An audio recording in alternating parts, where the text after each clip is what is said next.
All right, we're going to do a quick discussion on excess reagents, or excess also called reactants. All right, let's start by conceptually looking at a situation. I think we had. Let's simplify. Let's say we've got 3 cups of flour plus 2 cups of butter make a cake. I know that would be one pretty disgusting cake, but just bear with me. So we would write that as a chemical reaction as 3 flour plus 2 butter makes cake. Okay, so say you go to the store and apparently they sell individual cups of flour and individual tablespoons of butter. I think I said cups of butter, I don't know, well, whatever. So you go to the store and you buy, let's say, 57 cups of flour. You're going to be a world-renowned baker, you've decided, and there's a big sale on flour. And you buy 46 butters. Question is, how many cakes can you make? Well, we know that we'd start by saying, okay, we're going to run out of one of these at some point in time. So we take 57 divided by 3 and 46 divided by 2 to find which one we're going to run out of first. It looks to me like 57 divided by 3 is going to be smaller than 46 divided by 2. So this is my limiting reactant. Okay, so let's go ahead and bake some cakes. Theoretically, our theoretical yield will be 57 flour. And we know for every 3 flour, we get 1 cake. So we're going to take 57 divided by 3 equals 19 cakes. Excuse me. Hey, sweetie, I want to help you in a second. Mommy's in the middle of making a video. I need 5 minutes, please. 5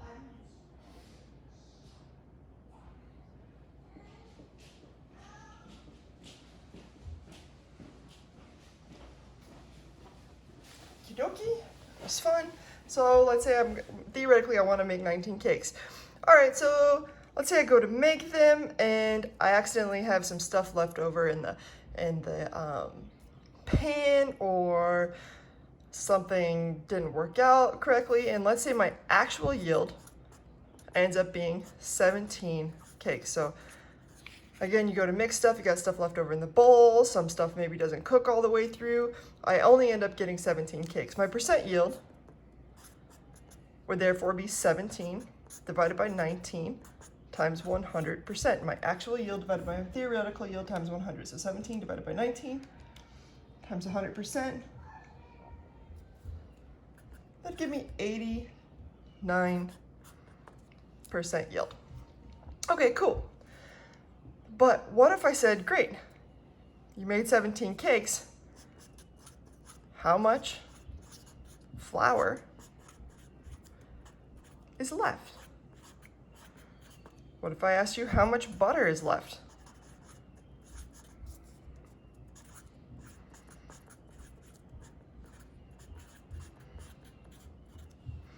Well, let's walk through this process. Logically, we might be able to do it in our heads right now, but nevertheless, let's walk through it as though it's a chemical reaction. All right, so to remind you of the initial situation, we said that we had 3 flour plus 2 butter yielded a cake. We said we started with 57 flour. We said we started with 46 butter. We obviously had no cake initially, but our actual yield that we got was 17 cakes. Okay, so if in order to make 17 cakes, how many butters did I have to have used up? Well, in order to make 17 cakes, we knew that we said 17 cake. We know for every 1 cake, we had to use up 2 butters, or twice the amount. In other words, we had to use up 34 butter to make that 17 cake of our actual yield. So over here, what I like to do is I like to put the actual amount. So let's make this all our actuals. We actually made 17. We actually used 34. So I like to put a negative sign because we used 34. And now we move on over here to the flour. In order to make 17 cakes, we had to use 3 times the amount of flour, or we can do stoichiometry, telling us for every 1 cake, there were 3 flour.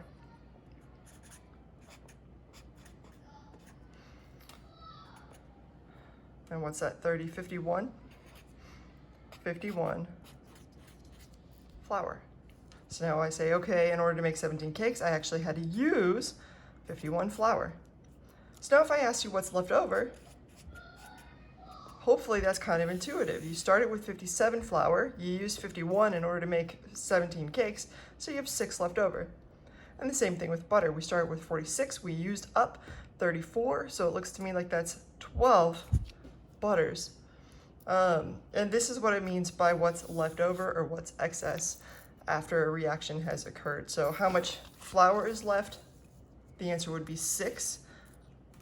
And how much butter is left? The answer would be 12. And cups, tablespoons, it doesn't really matter. This is more of just a fun thing.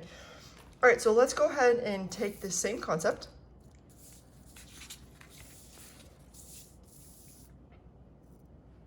and apply it over here. So it says we got 12.8 grams of CH18.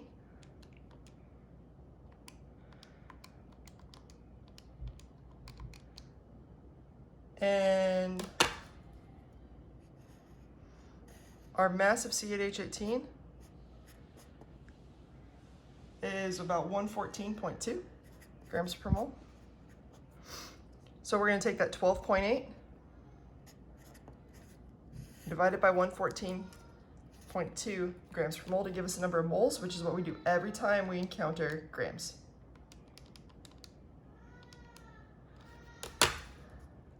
And I get an answer of 0.11208 mole. Now we do the same thing for the oxygen. We got 8.24. The molar mass of oxygen is 32.00 grams per mole. These masses are usually given to you. There are some situations where I expect you to know them, to calculate them. And that gives me an answer of 0.2575.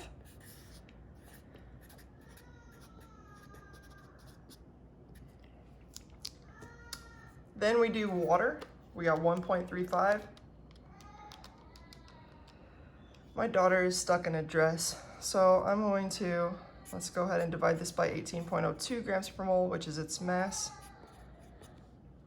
And that gives me a mole of 0.0749117 mole. 0.74917 mole.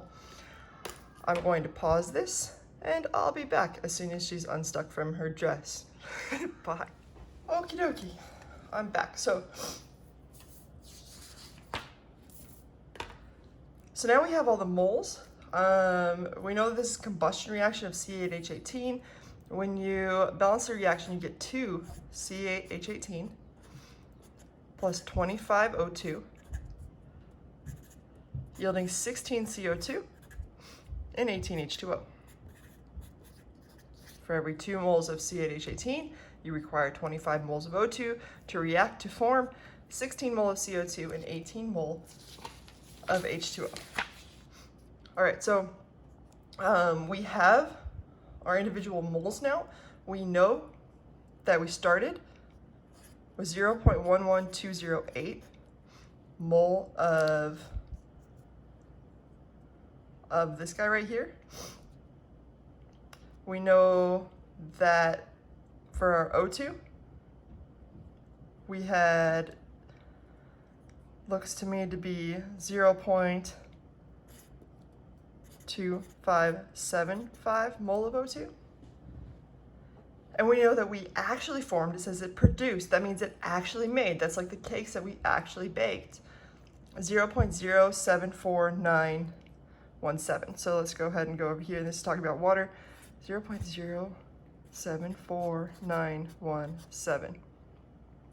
Now in your app questions, I keep track of sig figs for you. In this, I did not. It really depends on how you want to do it.